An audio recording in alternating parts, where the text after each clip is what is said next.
Hi there and welcome to part 2 of my Aion Quick Look video. And today I'm going to show you the Ascension quest, which, if you don't want spoilers in the story itself, or some of the major points in the game, then I suggest turning off now. And first I would just like to show that the weather system in the game, which when it rains, your character, when you stood still, will get a little leaf and hold it out, which is a pretty neat little touch. And I mean, the game is full of these kind of little things that you wouldn't expect in the world. Now, to travel to the area we need to get to, you use these travel points. And basically they're a lot like if you've played other MMOs where you can quick travel from one area to the next. For a small price, of course. Also gives me a chance to show you the world. As you can see now that the game is launched, I do have my pre-order items on me. So I do have that ring below me, which is actually quite off-putting, and basically it's one of the pre-order items that you get. Another thing that, with the game being launched now, there is starting to be slight queues on my server, whereas previously we didn't really have any issues. But yesterday, the launch was yesterday in the EU, and about 3 PM GMT, there was only a 20-minute queue, but a couple of hours later, as people got back from work and everything, as you'd expect, the queue went up quite significantly, and it was around an hour and a half. And that's when I stopped looking, so I'm not sure how that panned out later in the game, but I know a lot of you guys are asking in the comments section about it. I mean, obviously when the game just launches, it's expected that you're going to get a lot of people flocking on at once to play the game, and these numbers should settle out.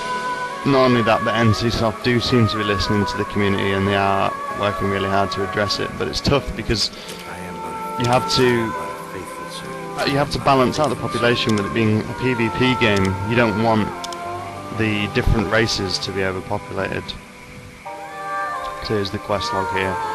I do recommend reading some of the quest log things if you're into that sort of thing, because it is quite interesting. I mean, for the main campaign quests, I did give stuff a quick read. Now, I don't think I've shown this before. This is the collection skill. Basically, if you've played any other MMOs, a lot of them have different gathering skills like mining or skinning and stuff like that. And what Aion does is it streamlines it all into a collection skill, which it gives you from the very start.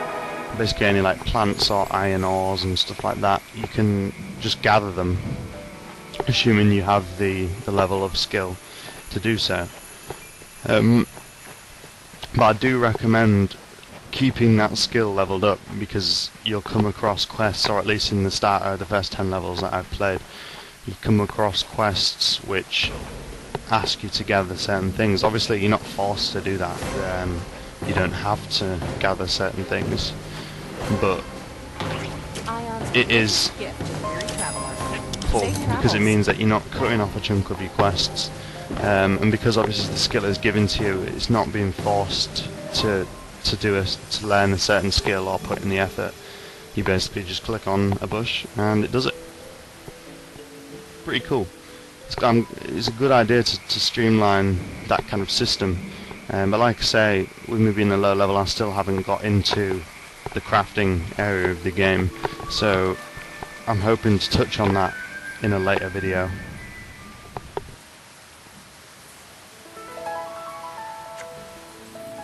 Back to the village we are now.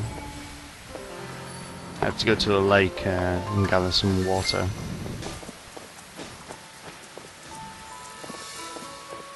Now this gives me a chance to show you the tutorial zone as well, which we didn't touch upon in the first video.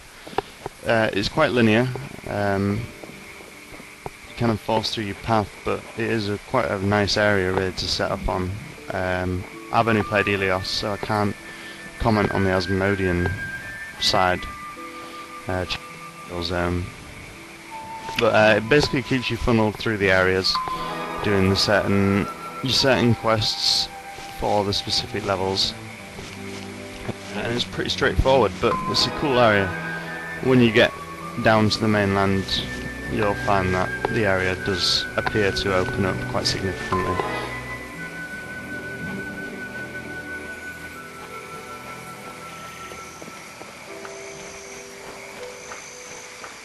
mean, once again, just looking at the game, it really is one of the nicest looking MMOs that I've ever played so far. Yeah, I thought games like Lord of the Rings Online and Age of Conan look really good, but they've just done a...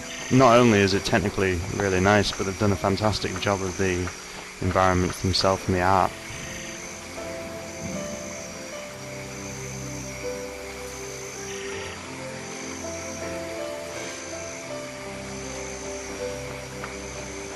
But again, the PC that I'm playing on really isn't all hugely powerful by any standards now.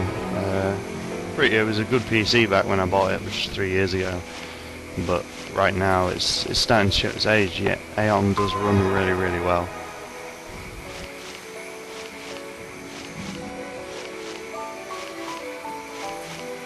Like I said, whenever I come across any of the anything that can be gathered, I usually do it because you just want to keep it leveled up as much as you can.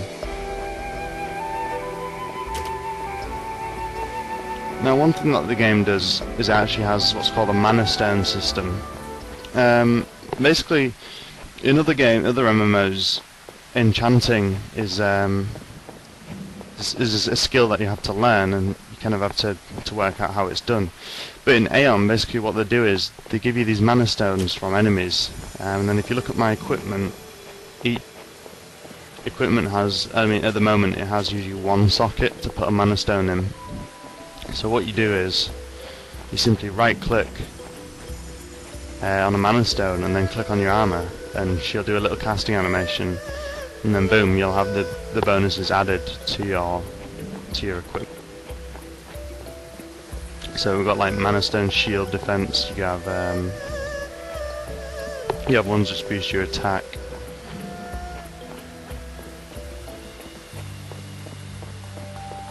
Yeah, so you have like physical crit, enhancement, shield defense, parry, attack, evasion, accuracy.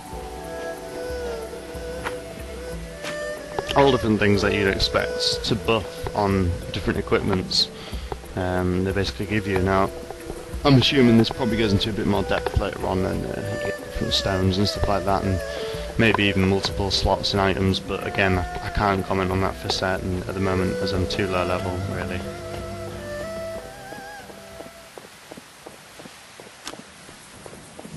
Another thing the game has is a title system. Basically, as you play through quests, you'll gain what's called titles.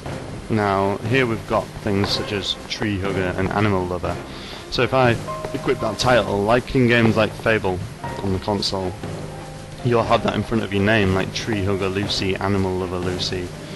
But one thing that it does do is when you click on the titles, you can see that they give you a bonus. So for example, Tree Hugger's accuracy +4, Animal Lover is MP +20, which is a cool little way of like having another enhancement on your character from something as simple as a title. And there's quite a few, there's about 50 I believe in the game. But obviously you're not forced to have that in front of your name, like you're not forced to have Tree Hugger in front of your name. If you go in settings, just like you would with helms and cloaks being hidden, you can do it with your title as well, so you can hide your title. Or you can also show your PvP title as well, rather than your standard title. And talking of PvP stuff, here you can see your different rank data. I'm a soldier rank 9, which I believe is your base, first one.